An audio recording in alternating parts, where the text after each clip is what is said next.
태극기와 성조기를 흔들면서 특검 해체, 계엄령 선포 이런 걸 외치던 분들 있었습니다. 속칭 아스팔트 할배, 아스팔트 할매라 불리는 이분들을 직접 좀 만나서 대화하고 이분들의 삶과 이분들의 정치적 주장 어떤 연결을 갖고 있는지 이분들의 생각은 지금 어떤 것인지를 검토해가지고요. 개간 문학동네에 글을 쓰신 분이 있습니다. 지금 직업 자체가 독거노인 생활관리사이시고 이 구술 생애사 그러니까 어르신들의 이야기를 직접 대화를 통해서 듣고 그걸 책으로 펴내는 그런 저술가이시기도 하신 분입니다. 최현숙 씨를 오늘 스튜디오에 직접 초대했습니다. 어서 오십시오. 반갑습니다. 네, 독거노인 생활관리사 일을 하신다고요? 예, 사실 뭐 지금은 아니고 작년 말까지. 예. 지금은 아니시고? 예, 한 3년 정도 독거노인 생활관리사 그리고 한 10년 정도 노인복지 현장에서 네. 노인들을 계속 만나왔습니다. 그러니까 평상시 항상 어르신들을 많이 뵙던 그렇죠. 그러네요. 지난 10년 동안. 네, 지금도. 예. 네. 그리고 그분들 가운데 몇몇 분씩 이렇게 만나서 깊이 있게 이야기를 들어서 책도 지금 한 몇 권 펴내셨죠? 예, 지금 이제 이 할배의 탄생이 세 번째. 할배의 탄생이라는 제목의 책. 예. 책의 주인공들은 8명인데 하여튼 만나온 분들은 뭐 수십 명이고 지금은 대구 달성군 우리 그 박근혜 전 그 국회의원 지역구 거기 할머니들 또 5분 작업 중 만나고 계시고. 예. 그런데 이른바 태극기 집회, 사실 그냥 탄핵 반대 집회라고 불러야 한다. 그렇죠. 이런 주장도 있는데 그 현장을 내가 좀 가서 그분들을 만나야 되겠다 이렇게 생각하신 이 계기는 뭡니까? 호기심이 원죄죠. 예.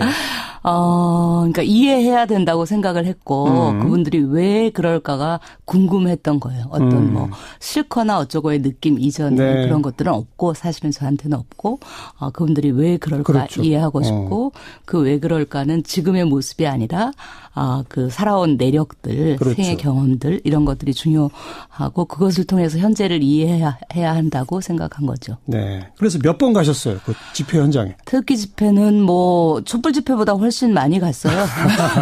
예. 연구 목적으로.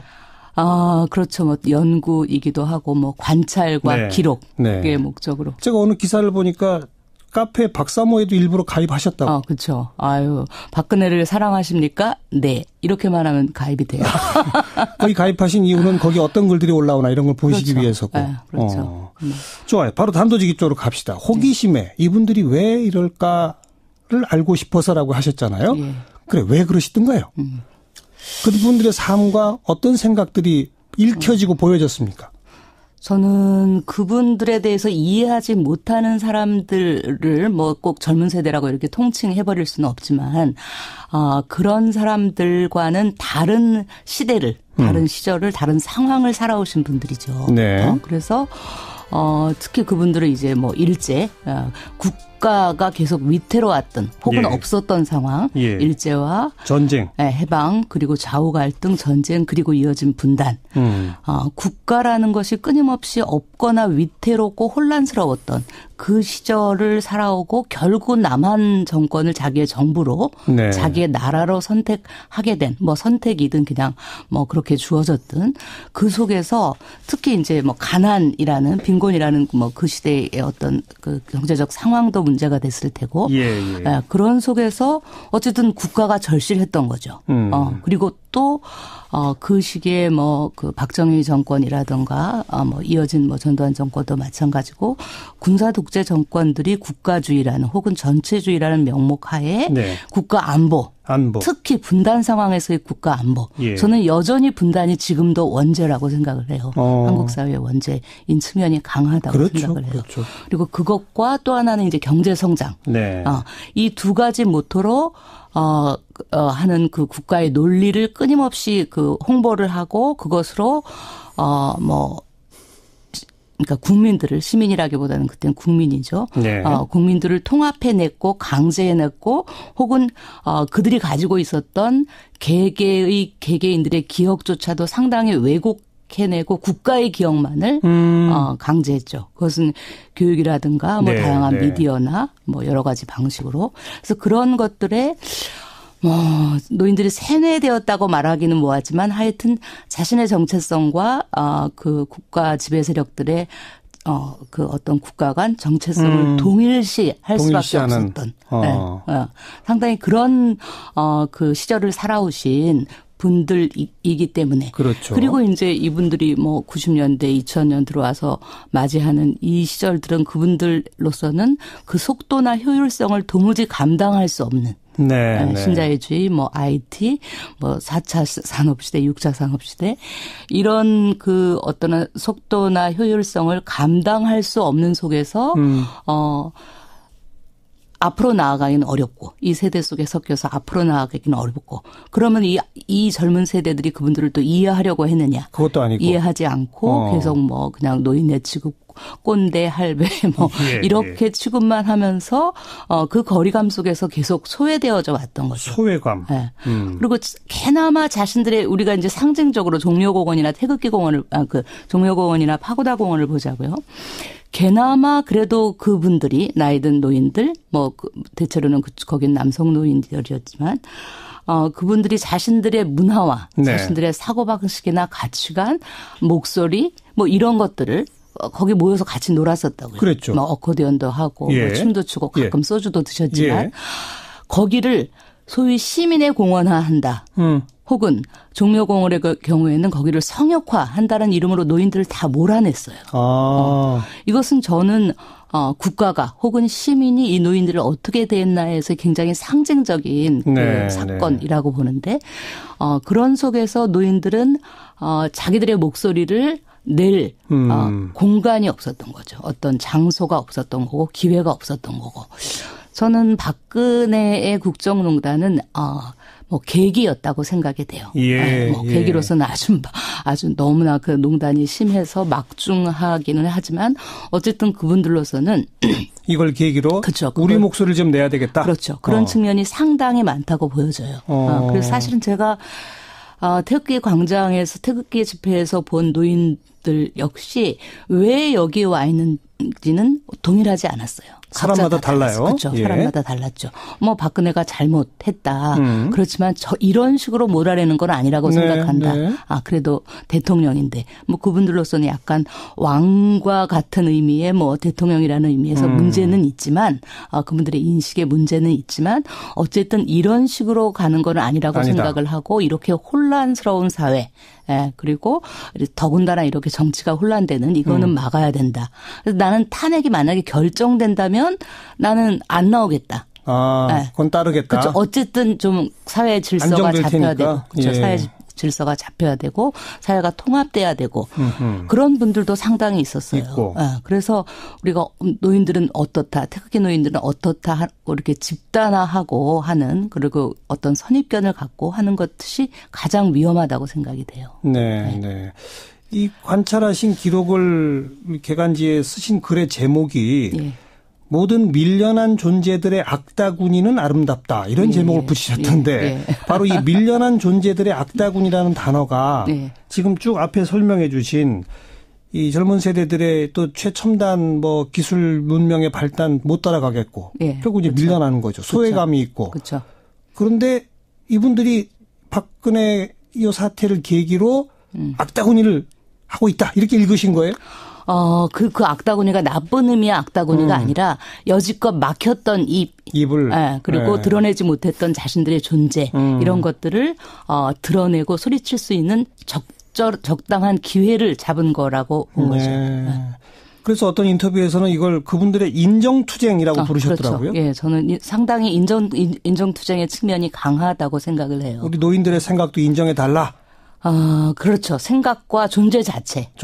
사회에서 끊임없이 밀려나고 소외되고, 그리고 누구도 귀 기울이지 않는, 그 목소리들에 대해서 자신들의 존재에 대해서 인정해달라라고 하는 측면이 강하고. 그리고 자신들의 상실감을 드러내는.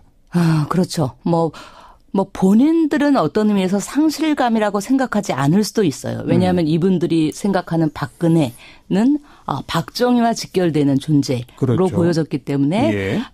그들이 생각하는 국가관 뭐 경제 그리고 우리를 먹여 살린 이거와 박정희를 일치시키는 거고 그것이 자신들의 뭐 정치관 혹은 대통령관 국가관과 일치되는 것이니까 본인들은 뭐 그 면에서 정치적인 입장에서는 상실감이라기보다 자기들이 옳다고 확신하는 거죠. 네, 그건 뭐 아주 강렬한 확신이었어요. 제가 태극 현장에서 본 노인들의 목소리나 외침들은 예.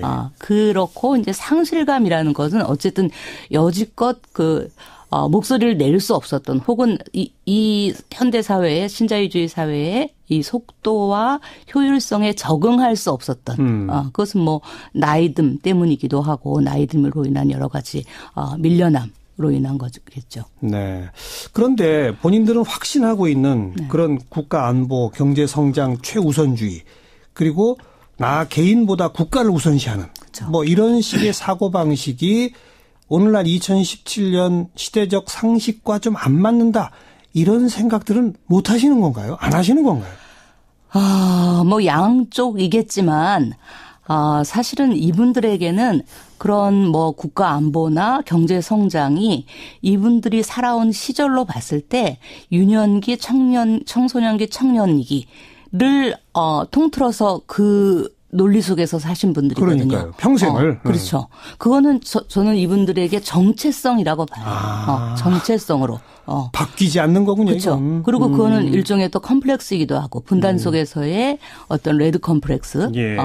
뭐 그게 소위 반공 의식 혹은 뭐 뚝하면 종북, 뭐 친북하고 좌빨하는 뭐 그렇게 남을 과잉해서 규정하고 욕하는 것은 자기 컴플렉스 때문이라고 보거든요. 네. 그래서 그런 것들로 인해서 지금 그 사회 어떤 시민들의 시민민주주의, 뭐 촛불 다양한 혹은 대통령이나 국가를 무슨 국왕처럼 우리를 다스리는으로 설명하지 않고 우리의 권리를 정치적인 권리를 위임받은 공무원으로 설명하는 것을 이해하기 어려운 거죠. 못 받아들인다. 네, 그렇죠. 네. 네. 그분들의 눈에 비추인 젊은 세대들 네. 그리고 그들이 주도하고 있는 것처럼 보이는 촛불 집회 이건 뭐라고들 평가하시던가요? 제가 보기엔 양쪽 다 똑같이 이야기를 해요. 양쪽 다 돈 2만 원 받고 5만 원 받고 알바다. 뭐 이렇게. 촛불에 오신 분들 다 알바다? 양쪽 다 그래요. 양쪽 다. 양쪽 다 너무 규정하고 있는 거죠. 그리고 젊은이들에 대해서는 뭐 전쟁을 겪지 않아서. 모른다. 어려운 시절을 살지 않아서, 가난을 살지 않아서, 그중에 저는 전쟁을 겪지 않아서라는 말을 젊은 사람들이 많이 비웃는데, 저는 비웃을, 언어는 그 말은 아닌 것 같아요. 처절한 얘기죠, 사실. 전쟁을 겪었다는 것은 정말 몸이 철저하게 그 기억을 떨쳐버릴 수 없는 그렇죠. 그런 거거든요. 그래서 정말 이분들로서는 이 노인들로서는 젊은이들의 그런 자유로운 모습, 뭐 혹은 다양한 모습 이런 것들이 용인이 안 되는 거죠. 어떤 전체주의, 합일 뭐 이런 것들이 중요했던 세대의 분들로서는. 그리고 시민들이 뭐 그렇게 수십만 명 뭐 아스팔트에 모여서 대통령을 몰아내는 것은 이건 원칙이 안 맞는다. 뭐 이런 생각을 하는 거죠. 그렇죠. 그거는 이제 말도 안 되는 대통령은 우리를 다스리는 분. 지금도 뭐 선거 때 되면 새벽에 목욕 제기하고 선거를 하러 가시는 분들이 있어요. 내 국왕을 내가 뽑으러 간다는 의미에서. 요번에 뭐 그 박근혜 구속되고 교도소 가는 과정에서도 마마님하고 엎드리는 사람들. 일부 있었죠. 그리고 완전히 의병의 자세를 하고 무릎 꿇고 태극기를 이게 고추 세우고 의병의 자세를 하고 우리가 곧 복귀시켜드리겠습니다. 조금만 기다려 주십시오 하는 그 모습과 언어들이 뭐 한편으로 보면 참 그 이해가 안 되기도 하지만 그분들로서는 그만큼 절박한 것이고 또 그분들의 인식 속에서는 별 수 없는 모습이라는 거죠. 안보 그리고 이 경제 이게 흔들리면 안 된다라는 생각을 하는 분들의 생각에서는 아마 시민들이 그렇게 해서 대통령 몰아내고 이렇게 정치 혼란이 오면 이건 안보도 흔들리고 굉장히 불안해진다. 막 이런 걸 거예요. 그렇죠? 제가 보기에 저는 뭐 이제 57년생이어서 제가 좌우 갈등의 그 국면을 살지는 않았지만 소위 해방 전국에서 전쟁으로 이어진 그 시기의 좌우 갈등의 그 국면을 네. 이번 촛불과 태극기의 갈등 국면에서 뭐 고스란히 저는 그 반복하고 있다고 보여지더라고요. 네, 네. 최순실에 대해서는 다 욕하죠, 그분들도. 아, 그렇죠. 그러니까 이분들이 1월 달에 네. 1월 달은 아직 이제 탄핵 결정되지 않은 네. 1월 달 이전에 이분들이 대부분이 제가 만나는 거의 대부분의 노인들이 다 박근혜를 찍었고, 예, 그렇고 이제 1월 달쯤에 제가 이분들에게 물어봤을 때는 정말 박근혜 그럴 줄 몰랐다. 그러니까 속았다. 네. 다음번엔 잘 찍어야 된다. 네. 이러다가 그 다음에 이제 계속 그 태극기 집회들이 모이기를 시작하고 거기에 온갖 마이크를 잡고 네. 그 마이크 권력을 통해서 자기 기득권을 확장할 필요가 있는 그런 뭐 정치인들, 관료들 혹은 뭐 변호사들 이런 사람들이 마이크에서 계속 이제 다른 식의 선동을 하니까 네, 네. 그러니까 그것이 이제 태극기 집회들도 계속 많이 모이게 한 거고 그 논리가 동네 골목의 노인들에게도 다 들어간 거예요. 퍼져가요. 박근혜는 속은 거래더라. 속았다. 그리고 또 최순실은 하나는 나쁜 사람이지만 박근혜는 속았고. 그래, 박근혜는 속았고 어떤 대통령인들 그만큼 안 해먹었냐. 옛날 대통령들 다 해먹었다. 그 정도의 부패는 해먹었다. 예. 그런 논리들로 이제 퍼져가더라고요. 그래서 3월 그 탄핵이 결정되던 시기쯤에는 노인들이 거의 또 다시 이전으로 돌아간 거예요. 네. 결국 네. 그 기득권들의 마이크 선동이 태극기에도 먹혔고 태극기 집회에도 먹혔고 골목 알겠습니다. 노인들에게도 먹혔다는 그래서 거죠. 박근혜는 불쌍한 거고 그렇죠. 당했다고 생각하는 거고. 그렇죠. 제가 이번에 이제 3월 말에도 다시 그 대구 달성군 우롱리가 아주 산골 마을인데 네. 거기 갔는데 할머니들에게 다시 또 이제 물어봤어요. 그래서 요즘은 심정이 어떠시냐고 그랬더니 어쩌면 저렇게까지 할 게 뭐 있냐. 구속 깜빵까지 보내느냐 그렇죠. 뭐 이런 거겠죠. 깜빵까지 보내고 저렇게 탄핵까지 할 게 뭐 있냐. 네. 잘해서 그냥 이승만처럼 내려가게. 네, 이 정도의 이야기를 하시는 거죠. 그분들이 다가올 벚꽃 대선에는 누굴 찍을 것 같습니까? 저는 뭐 지금 대선 이렇게 뭐 후보들 나오는 거나 당들 나오는 거 봐서도 보수표들이 굉장히 많이 혼돈하고 예. 있고 뭐 모이지 않을 거예요. 흩어질 거예요. 소위 무슨 한국당서부터 또 이쪽에 뭐죠? 바른정당 어제는 또 이제 뭐 가칭 새누리당이 또 이제 상당대회를 했다고 하고 흐트러질 거고 또 어떤 표들은 또 뭐 그 소위 중도 정당들에게도 가고 있다고 이미 그 표의 향방이 보여지는 이런 속에서 그 표들은 뭐 이번에는 어떤 뭐 어디로 가든 성과를 내기는 어렵죠. 네. 문제는 이번이 아니라 다음 언제고 다시 보수들은 여전히 보수 정치인들은 자기들의 기득권 때문에라도 뭉칠 거고 그렇게 뭉쳤을 때 이런 노인들의 보수표들이 또 다시 그쪽으로 집결하겠죠. 그렇죠. 뭐 우리 근데 아무튼 이번에는 지금 이야기 나눠보시면 다들 혼란스러워를 하세요, 그냥. 그렇죠. 혼란스러워하죠. 아직은 누굴 찍겠다는 말을 못 하고 정말 박근혜 찍어봤더니 이렇게 된 게 그분들에게도 이 혼돈인 거죠. 이번엔 안 찍을래? 이런 분들도 꽤 있어요? 그렇지는 않은 것 같아요. 어쨌든 어쨌든. 투표는 의무니까 그분들은 그렇죠. 또. 그분들에게는 투표는 그렇죠. 아주 꼬박꼬박 반드시 해야 되는 뭐 그런 일인 거죠. 언제쯤이면 그분들의 마음이 좀 가닥이 잡힐까요? 이번 대선과 관련해서는. 혹시 그분들이 안철수에 대해서는 그나마 좀 좋아합니까? 뭐 지역마다 좀 다른 것 같아요. 지역마다 좀 다른 것 같고. 저는 이제 이분들이 도대체 언제쯤이면 그럴까 해서 사실은 소위 국가가 위태로웠던 상황. 그래서 분단까지의 자기의 뭐 청년기까지를 살면서 정체성이 그렇게 확립된 사람들의 경우는 뭐 그 세대가 좀 한 세대 지나가고 나면 그 이후에 나이 먹는 사람들 소위 지금 베이비 부머 세대라고 하는 사람들은 뭐 나이를 먹어도 70, 80에 돼도 이분들과는 다른 식의 좀 정치적 선택을 하리라고 보여지고 이분들 역시 저는 변화의 가능성은 있다고 봐요. 그런데 이분들과 그 젊은 세대가 논리를 가지고 다가가려고 할 때 그 변할 수 없고 오히려 심정으로 다가가는 게 가장 중요하다고 생각합니다. 재미있는 말씀 여기까지 들을게요. 고맙습니다. 감사합니다. 최현숙 씨였습니다.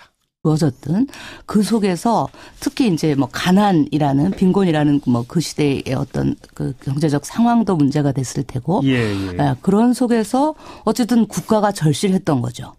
그리고 또 그 시기에 뭐 그 박정희 정권이라든가 뭐 이어진 뭐 전두환 정권도 마찬가지고 군사 독재 정권들이 국가주의라는 혹은 전체주의라는 명목 하에 국가 안보. 특히 분단 상황에서의 국가 안보.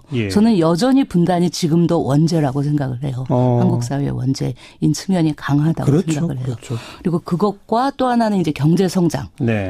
이 두 가지 모토로 하는 그 국가의 논리를 끊임없이 그 홍보를 하고 그것으로 그러니까 국민들을 시민이라기보다는 그때는 국민이죠. 국민들을 통합해냈고 강제해냈고 혹은 그들이 가지고 있었던 개개인들의 기억조차도 상당히 왜곡해내고 국가의 기억만을 강제했죠. 그것은 교육이라든가 뭐 다양한 미디어나 뭐 여러 가지 방식으로. 그래서 그런 것들에 노인들이 세뇌되었다고 말하기는 뭐하지. 그렇죠. 뭐 연구이기도 하고 뭐 관찰과 기록의 목적으로. 제가 어느 기사를 보니까 카페 박사모에도 일부러 가입하셨다고. 그렇죠. 아유, 박근혜를 사랑하십니까? 네. 이렇게만 하면 가입이 돼요. 거기 가입하신 이유는 거기 어떤 글들이 올라오나 이런 걸 보시기 위해서고. 그렇죠. 좋아요. 바로 단도직입 쪽으로 갑시다. 호기심에 이분들이 왜 이럴까를 알고 싶어서라고 하셨잖아요. 그래, 왜 그러시던가요? 그분들의 삶과 어떤 생각들이 읽혀지고 보여졌습니까? 저는 그분들에 대해서 이해하지 못하는 사람들을 뭐 꼭 젊은 세대라고 이렇게 통칭해버릴 수는 없지만 그런 사람들과는 다른 시대를, 다른 시절을, 다른 상황을 살아오신 분들이죠.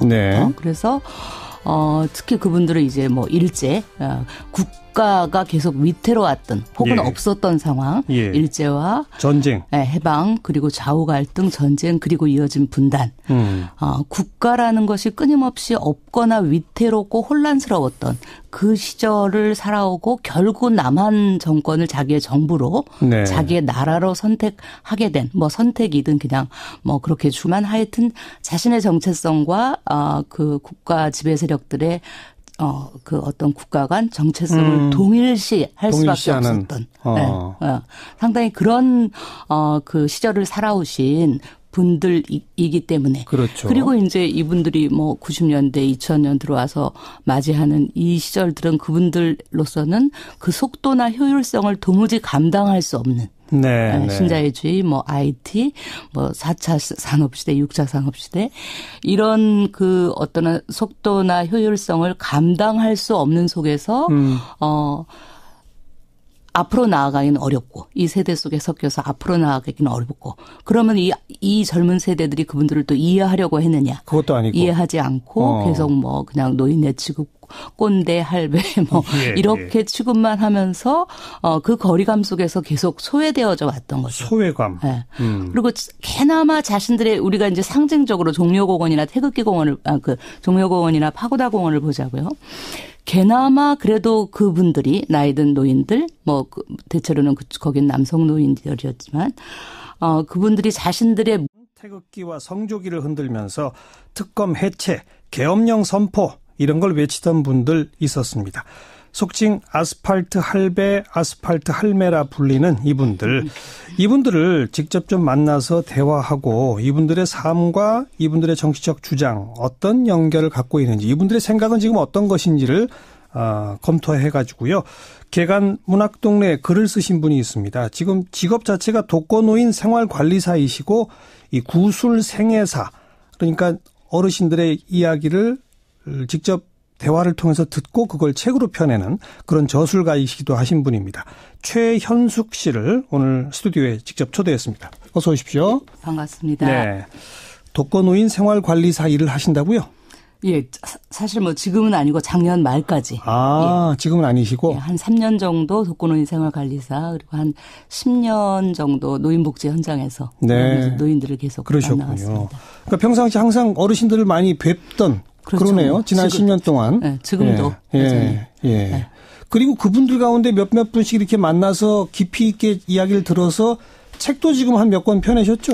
예, 지금 이제 이 할배의 탄생이 3권째. 할배의 탄생이란 제목의 책. 예. 뭐 책의 주인공들은 8명인데 하여튼 만나온 분들은 뭐 수십 명이고 지금은 대구 달성군 우리 그 박근혜 전 그 국회의원 지역구 네. 거기 할머니들 또 5분 작업 중 만나고 계시고. 예. 그런데 이 이른바 태극기 집회, 사실 그냥 탄핵 반대 집회라고 불러야 한다. 그렇죠. 이런 주장도 있는데 그 현장을 내가 좀 가서 그분들을 만나야 되겠다 이렇게 생각하신 이 계기는 뭡니까? 호기심이 원죄죠. 예. 그러니까 이해해야 된다고 생각을 했고 그분들이 왜 그럴까가 궁금했던 거예요. 어떤 뭐 싫거나 어쩌고의 느낌 이전에 그런 것들은 없고 사실은 저한테는 없고 그분들이 왜 그럴까 그렇죠. 이해하고 싶고 그 왜 그럴까는 지금의 모습이 아니라 그 살아온 내력들, 그렇죠. 생애 경험들 이런 것들이 중요하고 그것을 통해서 현재를 이해해야 한다고 생각한 거죠. 네. 그래서 몇 번 가셨어요? 그 집회 현장에? 태극기 집회는 뭐 촛불 집회보다 훨씬 많이 갔어요. 예. 연구 목적으로.